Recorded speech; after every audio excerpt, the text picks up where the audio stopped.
Hello बच्चों, welcome to mega mind academy.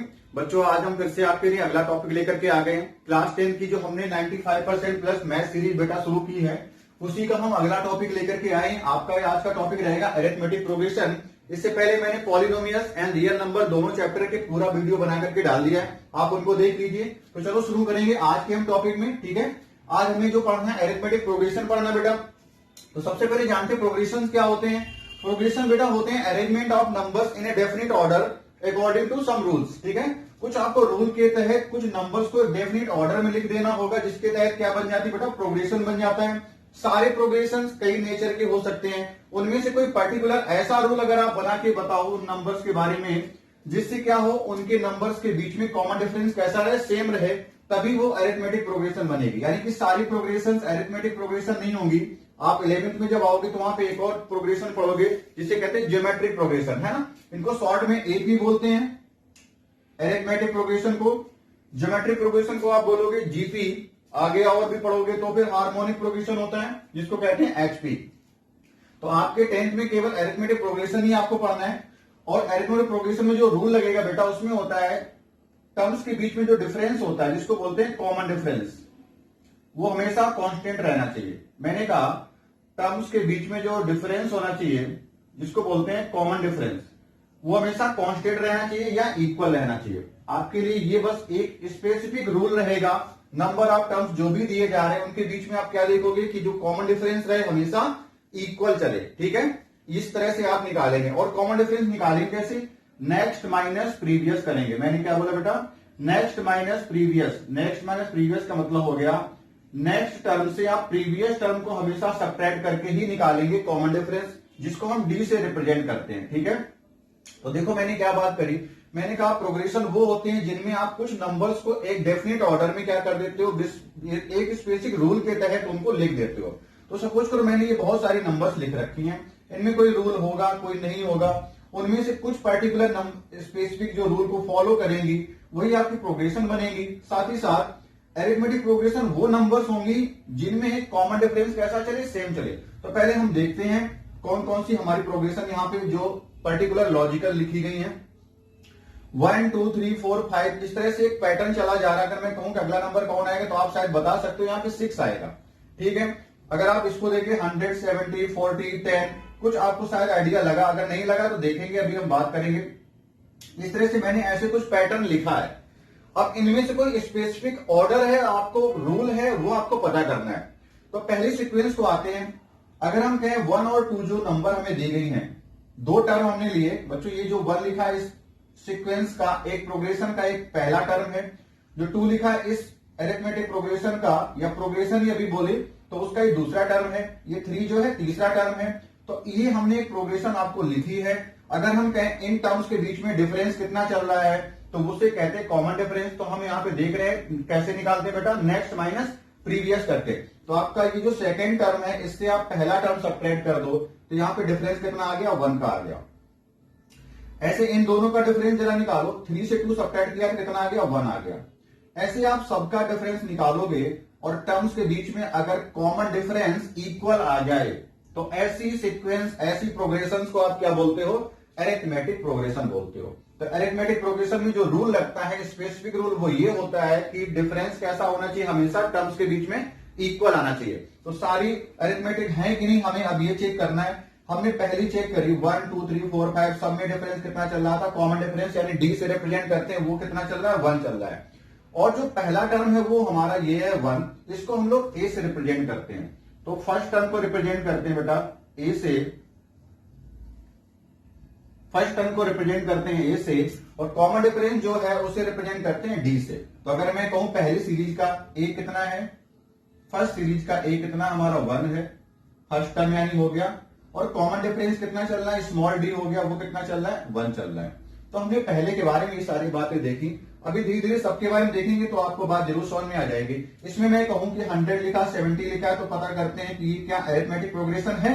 तो 100 और 70 को देखिए तो आप क्या निकालेंगे, डी निकालेंगे, कॉमन डिफरेंस निकालेंगे। कॉमन डिफरेंस नेक्स्ट टर्म से प्रीवियस टर्म को आप हमेशा सब्ट्रैक्ट करके निकालोगे। तो अगर मैं कहूं 70 माइनस का 100 करोगे तो आपका माइनस का 30 आ जाएगा।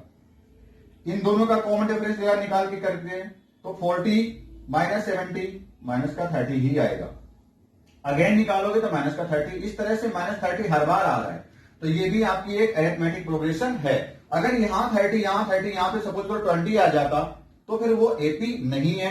सभी टर्म्स के बीच में आप देखोगे कि उनका कॉमन डिफरेंस हमेशा बराबर रहे, तब जाके हम कहेंगे कि वो भी प्रोग्रेशन आपकी क्या बन गई, अरिथमेटिक प्रोग्रेशन बन गई। ठीक है, तो ये बात हमने कर ली।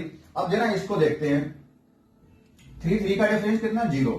यहां भी कितना, 0। हर बार 0 इस बार आ रहा है।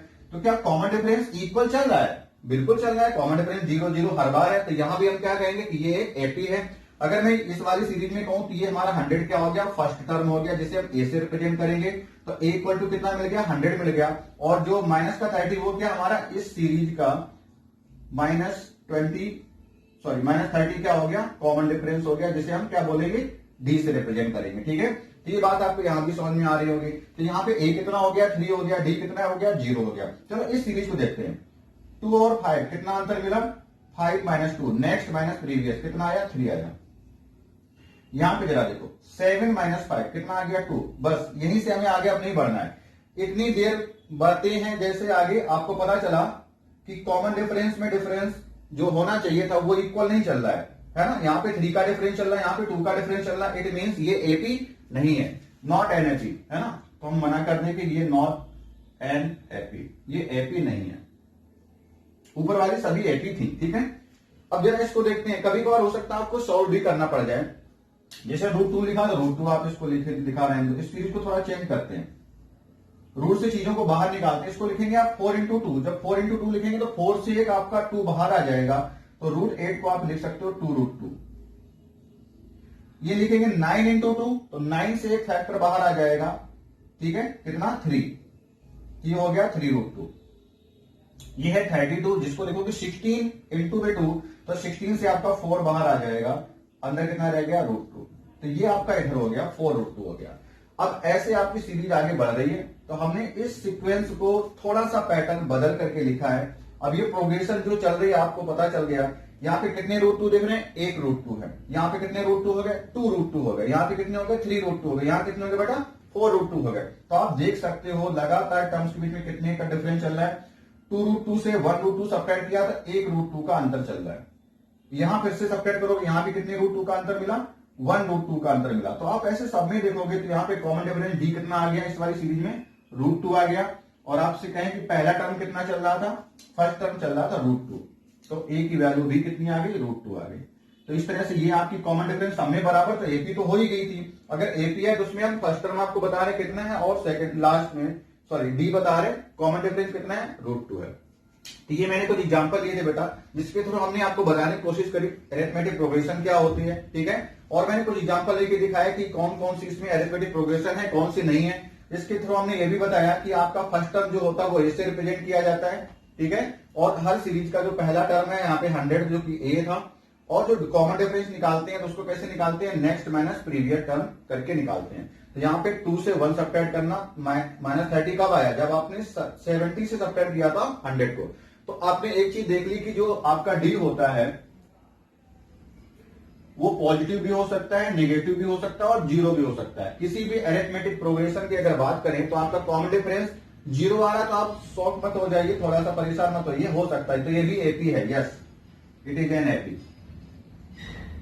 ऊपर की सारी एपी थी, आपकी ये वाली केवल सीरीज गड़बड़ करी थी, बाकी सब हमने एग्जांपल लिखे थे एपी के ही लिखे थे। ठीक है, तो इसको कभी तो आपको सॉल्व करना पड़ा, तो इस तरह से मैंने आपको बताने की कोशिश की। और कॉमन डिफरेंस निकालते कैसे, next term minus previous term करके ही निकालते हैं। एपी कौन होती है बेटा, एपी वो सीरीज होती है जिसमें उसके सभी टर्म्स के बीच में कॉमन डिफरेंस कैसा चले, हमेशा इक्वल चले। ठीक है, तो चलिए बच्चे अब हम लोग आगे अगला कॉन्सेप्ट शुरू करने जा रहे हैं। मैंने एक एग्जाम्पल लिया है आपके सामने, इस तरह से लिखा है 3, 5, 7, 9 और 11।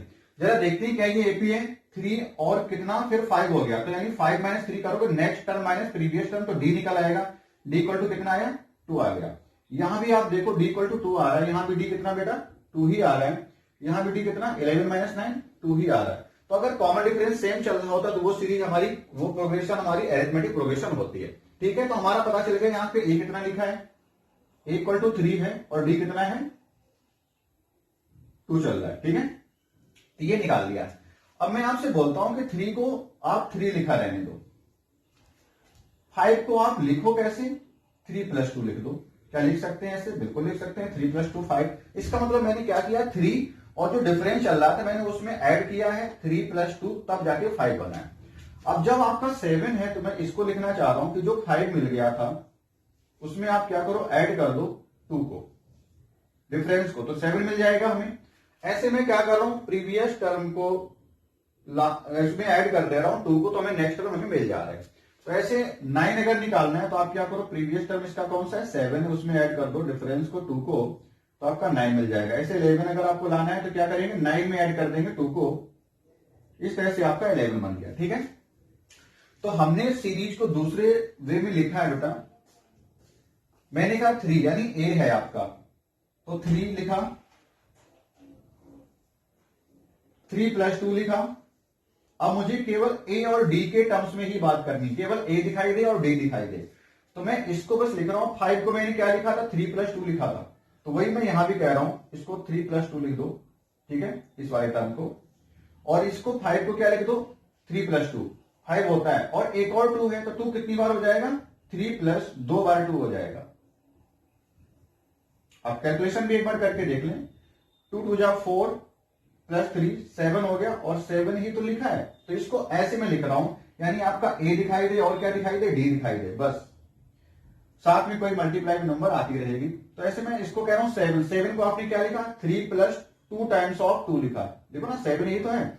अब मैं 9 को लिखना चाह रहा हूं 7 + 2, तो 7 को मैं चेंज कर रहा हूं, 3 + 2 टाइम्स ऑफ 2 और एक और 2, तो टोटल कितने 2 हो गए, 3 टाइम्स ऑफ 2 हो जाएगा।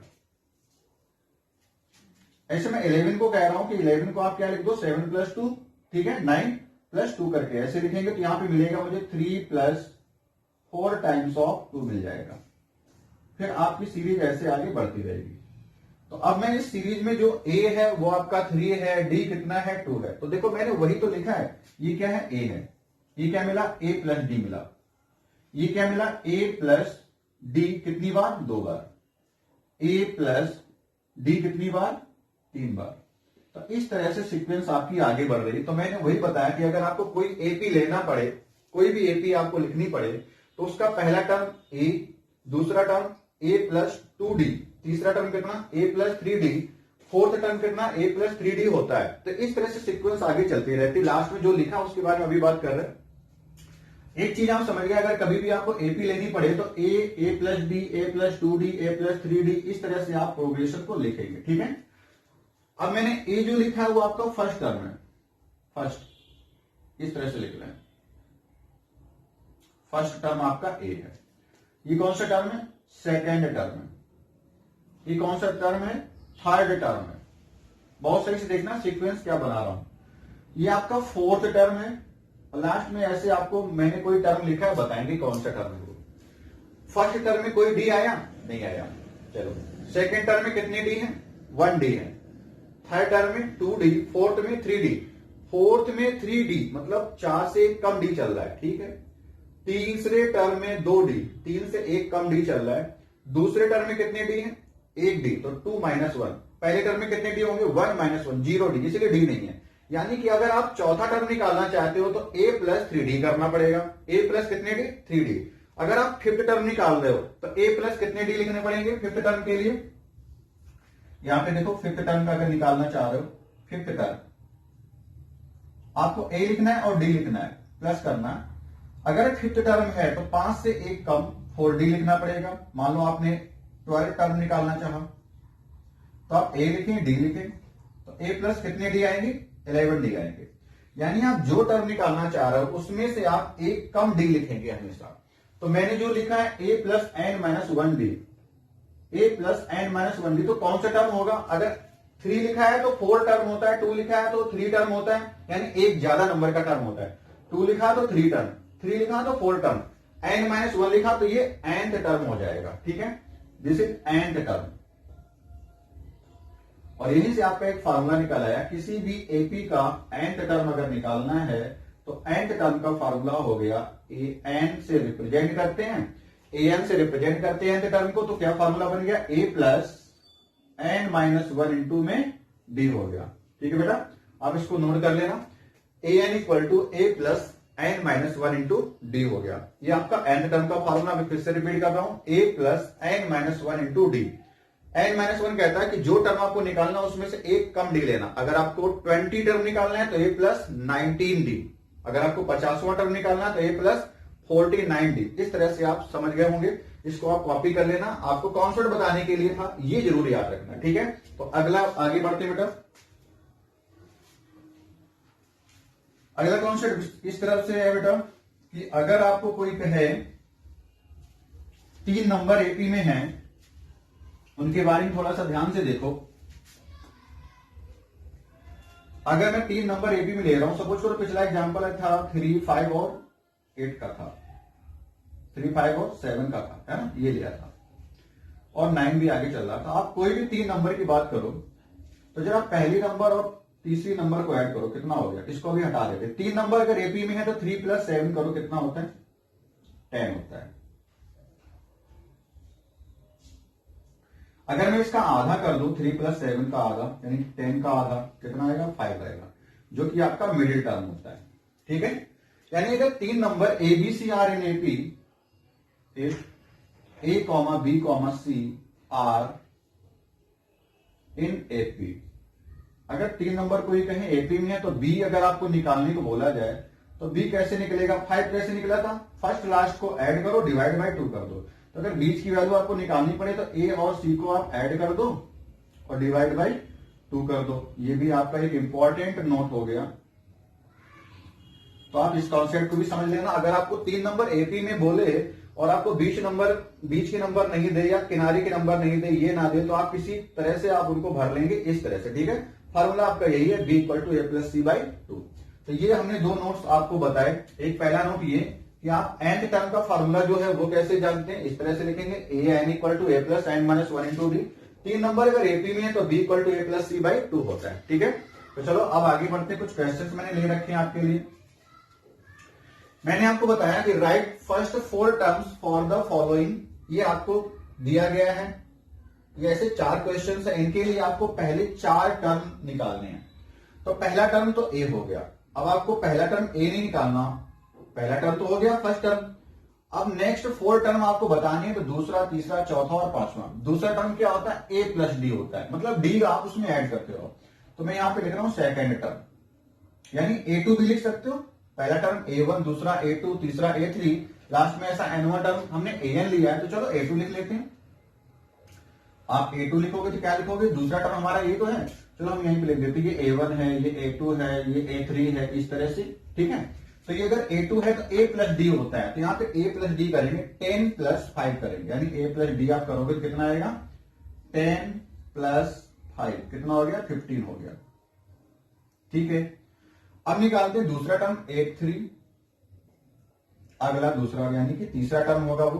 तो आप क्या करो, प्रीवियस टर्म देखो कितना आगे बढ़ता, हमेशा डी की ही तो एडिंग होती है, तो आप क्या करो, A2 में ही डी ऐड कर दो, या फिर A प्लस 2D करो। चलो A प्लस 2D कर लेते हैं। A कितना, 10 प्लस 2, डी कितना था, 5, तो 5 2 जा 10 प्लस 10 कितना हो गया, 20 हो गया, ठीक है। आप अच्छी तरह से जानते हो कि हमेशा डी ही आगे बढ़ाया जाता है। अगर ये टर्म निकालना था तो इस वाले टर्म में आप डी को ऐड कर दो, आपका आ जाता है तीसरा टर्म, ठीक है। तो अगर आपको कोई भी टर्म निकालना है तो बस डी ऐड करो। सपोज करो मुझे A4 निकालना है, तो मैं क्या करूं, A3 में ही क्या ऐड कर दूं, डी ऐड कर दूं। अच्छा A3 था कितना, 20 था, और डी कितना था, 5 था, तो हो गया 25। अब आप यहां से भी देखो, 15 है, 20 है, 25 है, नेक्स्ट कितना आएगा, 30 आएगा। आप निकालना चाहो निकाल भी लो, चलो। A5 निकालना चाहो तो क्या करोगे, A4 5 निकाल ले तो A4 प्रीवियस टर्म में डी ऐड कर दो बस।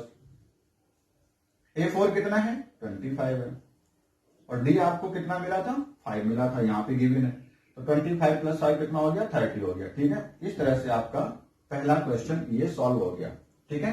मैंने नीचे भी क्वेश्चन दे रखे हैं, तो इनको मैं जल्दी से करूंगा, इस तरह से मैं नहीं दिखाऊंगा, ठीक है। तो आई होप आपको ये बात समझ में आ रही होगी। आप नोट करते रहे बेटा।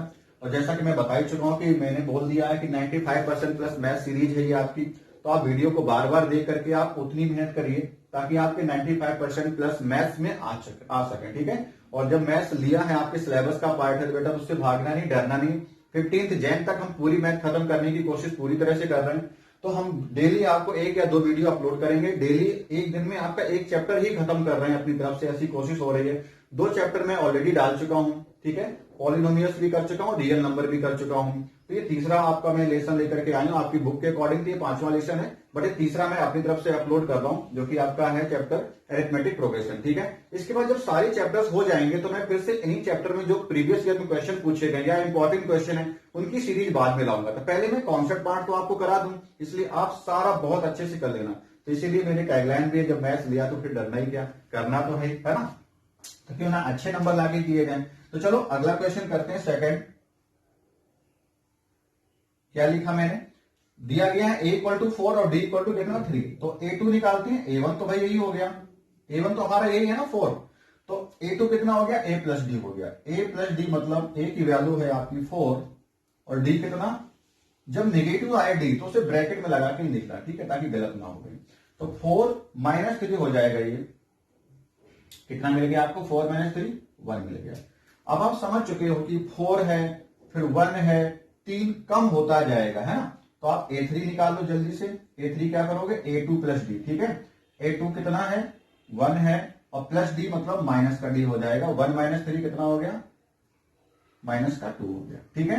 तो अब मैं कह दूं कि अगर आप a4 निकालेंगे तो कितना आ जाएगा, a4 जब निकालोगे तो माइनस का 2 यानी कि a3 करोगे, a3 से माइनस कर दोगे यानी कि प्लस डी लिखोगे, लेकिन करना तो माइनस होगा क्योंकि डी की वैल्यू माइनस में दे रखी है। a3 माइनस का कितना, a3 की वैल्यू भी लिख लो माइनस का 2, और माइनस डी की वैल्यू भी कितनी है, माइनस में 3 है, तो कितना हो गया, माइनस का 5 हो गया, ठीक है। ऐसे a5 आप निकाल लोगे, a5 कितना आएगा, a4 प्लस डी। a4 कितना गिवन है, a4 अभी निकाला, माइनस का 5 है, तो आप यहां माइनस 5 लिख देंगे, और d कितना है, माइनस का 3 है, तो minus 5 minus 3 minus minus minus का 8, ठीक है। अच्छा, माइनस माइनस प्लस मत कर देना, या प्लस का 8 आप लिख दो, वो गलत है, ठीक है। तो इस तरह से मैंने दूसरा क्वेश्चन निकाल लिया। चलिए तीसरे क्वेश्चन की ओर आते, तो मैं पहला दूसरा मिटा रहा हूं, आप इनको नोट जरूर कर लेंगे, ठीक है। और साथ में जरूर करते रहिए, कॉपी पेन लेकर के ही बैठिए, तभी चीजें आपकी समझ में आएंगी, और इतने टाइम ड्यूरेशन में तब हम कर पाएंगे। तो अब तीसरा क्वेश्चन मैं ऊपर देख रहा हूं, पहला मिटा ही दे रहा हूं, नहीं तो आप देखोगे कि पहला तो नहीं कर रहे हैं, तो इसको मैं मिटा दे रहा हूं और दूसरा भी मिटा दे रहा हूं, क्योंकि हम पहला दूसरा कर चुके हैं। चलिए पहले इसको देखते हैं। तीसरा क्वेश्चन क्या रहेगा, a equal to minus 2 d equal to 0 है, तो a2 निकालते हैं, क्योंकि a1 तो यही हो गया हमारा, a1 इक्वल टू माइनस 2 तो हो गया। हमें नेक्स्ट 4 टर्म निकालने अगर हैं तो a2 कितना हो गया, माइनस का 2, और उसमें a2 निकालना है तो a1 प्लस डी करोगे, आप ऐसे निकालोगे a1 प्लस डी।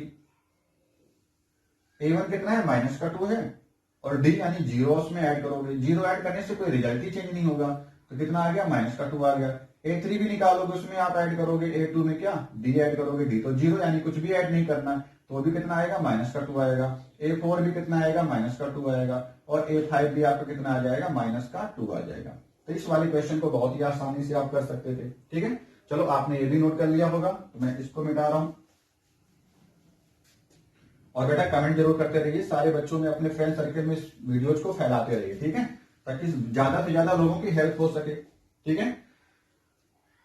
अब आते हैं अगले क्वेश्चन की ओर। फोर्थ में हमें a कितना गिवन है, माइनस का 1, और d कितना गिवन है, 1/2।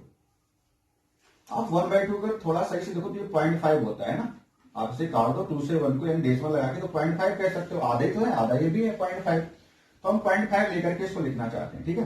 तो अगर मैं a2 निकालने जाऊंगा तो मैं क्या कहूंगा, a प्लस डी करूंगा, और a कितना है, माइनस का 1 है, माइनस का 1 प्लस का 0.5, तो आपका कितना आया, माइनस में 0.5 आ गया, ठीक है, माइनस का 0.5 आ जाएगा।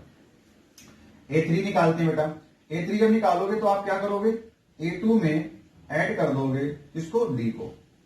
a2 कितना है, a2 आपका है माइनस का 0.5, माइनस का 0.5, ठीक है,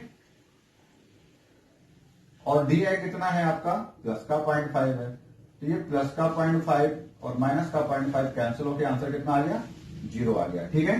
अगला हम करने जा रहे हैं, अगला हमने लिया है, सॉरी अभी a4 निकालना है, a5 भी निकालना है, ठीक है, a4 निकालेंगे और a5 भी निकालेंगे।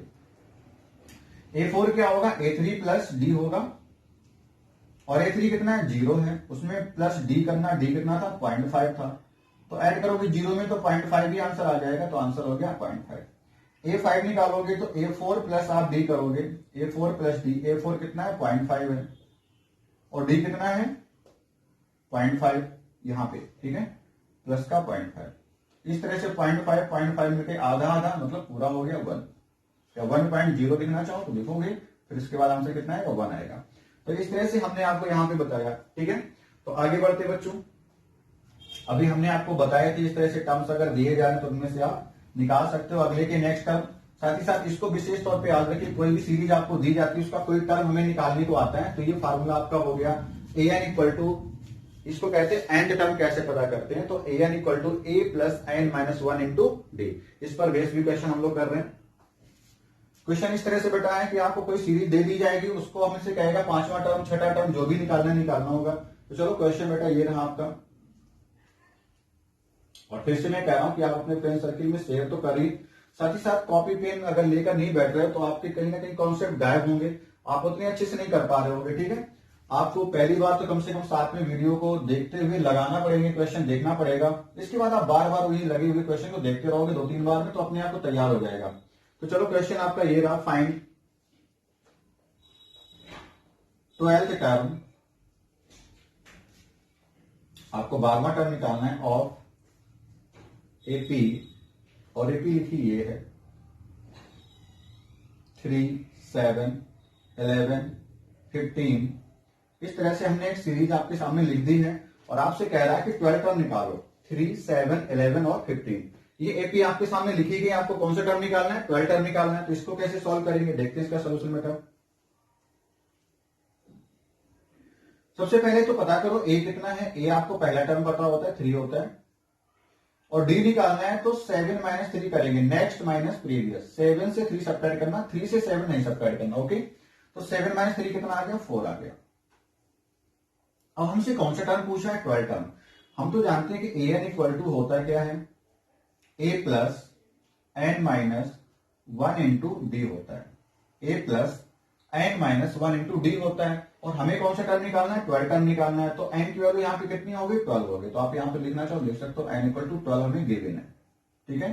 तो आपको ए 12 जब निकालना होगा तो 12वां टर्म निकालने के लिए ए प्लस कितने डी आएगा 12 से कम डी आएगा, आप डायरेक्ट भी लिख सकते थे ए प्लस एन की वैल्यू कितनी रखोगे 12 रखोगे तो 12 माइनस 1 कितना हो गया 11 डी। यही बात मैंने आपको पहले ही बताई थी कि अगर तीसरा टर्म है तो ए प्लस 2d होता है, एक कम डी आता है, फोर्थ टर्म है तो 3d आता है, ऐसे 12 टर्म है तो 11d, एक कम डी आपका आएगा।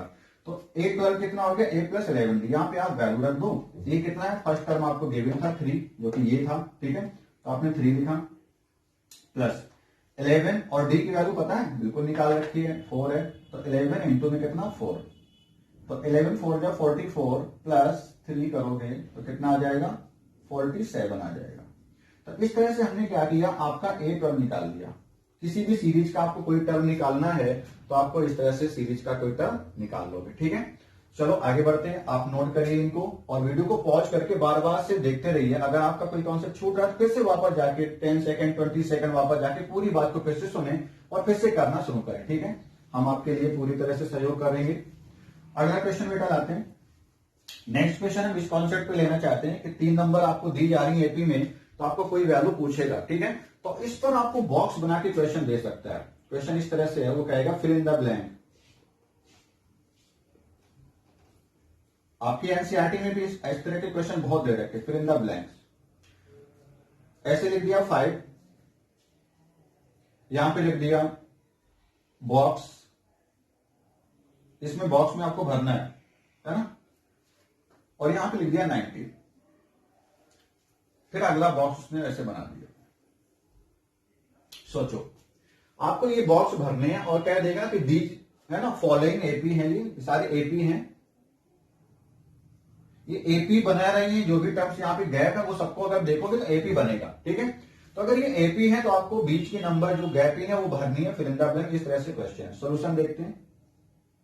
मैंने कह दिया अपनी तरफ से कुछ भी भर लो। अगर 5 है मैंने कहा यहाँ पे x भर देंगे, यहाँ पे 19 लिखा ही है और यहाँ पे y भर देंगे। डिफरेंट नंबर होगा कि नहीं, ऐसा नहीं सेम नंबर हर जगह आएगा, तो डिफरेंट डिफरेंट नंबर हमने मान लिया, x मान लिया y मान लिया। अगर ये एपी है तो पहले 3 नंबर के बारे में सोचो, जहां पे 3 नंबर मिल जाए लगातार, वहां पे हमने देखा कि 3 नंबर हमारी अगर ये एपी में है तो बीच वाली नंबर हमें x ही तो निकालना है। तो x कैसे निकलेगा? हमें पता है कि अगर a b c तीन नंबर AP में हो तो बीच वाली वैल्यू b इक्वल टू क्या आएगा? a प्लस c बाई 2, पहला तीसरा ऐड करो और आधा कर दो, डिवाइड बाई 2 कर दो। तो यही हम यहां भी करेंगे कि 19 और 5 को मैं ऐड करूंगा और 2 से डिवाइड कर दूंगा। 19 प्लस 5 आपको ऐड करेंगे तो 24 आ जाएगा और डिवाइड बाय 2 किया तो कितना आ गया? 12 आ गया। x की वैल्यू हमारी आ चुकी है एंड इस बॉक्स में हम कितना भरेंगे? 12 भर देंगे। ये हमारा एक आंसर भर गया। अब आगे देखते हैं, हमने अगर इसको भर लिया है तो हमें अब सीरीज कैसी लगी? 12, 19 और बॉक्स। 12 मिला, 19 मिला और बॉक्स ये रहा। तो अब की बार हमने यहां पे तो y भर रखा है ना, हमने कहा y है, तो फिर से वही करेंगे, पहली और तीसरी नंबर को ऐड करो, वो किसकी होगी? इक्वल टू 19 के, है ना, ऐड करके डिवाइड भी करना होगा। तो 19 जो बीच की नंबर वो किसके इक्वल होगा? फर्स्ट और थर्ड को ऐड करो, 12 प्लस y करो और डिवाइड बाय 2 कर दो। आप ऐसे कर सकते थे, थोड़ा सा बड़ा मेथड होगा। नहीं तो फिर क्या करो, आप यहां पे देखो 5 और 12 होने में कितनी गैपिंग हुई थी, यानी कि डी निकालने की कोशिश हो रही है। हम डी निकालने जा रहे हैं, इस मेथड से आप करोगे तो जल्दी से आंसर आ जाएगा। डी निकालने तो 12 माइनस 5 हो गया ना, यानी 12 निकालने के बाद ही डी निकाल पाओगे। पहले आपको एक प्लेस तो कम से कम भरना होगा। तो 12 हमने निकाल लिया था, तो 12 माइनस 5 जैसे किया तो आपका आंसर आ गया, डी की वैल्यू 7 आ गई। यानी कि नेक्स्ट नंबर है 7 अधिक होके आ रहा है, 5 प्लस 7, है ना, तब तो 12 हुआ। तो 12 प्लस 7 कितना हो गया? 19 हो गया। अब आपको ये वाला y भरना है, तो आप क्या करो, y जब निकालोगे तो आप ऐसे भी कर सकते हो। y इक्वल टू यहां पे देख लेते हैं, y इक्वल टू क्या आएगा? 19 प्लस कितना चलेगा? 7, यानी d चलेगा, है ना। तो 19 प्लस d यानी 19 प्लस 7 कर देना और कितना हो गया? 26 हो गया। आई थिंक मेरी बात आपको समझ में इस तरह से आ रही है। आप इसकी कैलकुलेशन भी करना चाहो तो कर लो। 19 टू जा कितना होता है? 38, इसके इक्वल टू 12 प्लस y। तो यहां से y इक्वल टू जब निकालोगे तो उस तरफ जाके सब्ट्रैक्ट करना होगा, 38 माइनस कितना करना होगा? 12 करना होगा। तो इस तरह से आपका कितना आएगा? तब जाके 26 आएगा। तो यहां भी हमने एक बॉक्स में जो आंसर लाना था भर लिया। कितना आया? 26 आ गया। इस तरह से बेटा बहुत ही इंपॉर्टेंट होता है क्वेश्चन, ठीक है, आप निकाल सकते हो। तो चलो आगे बढ़ते हैं।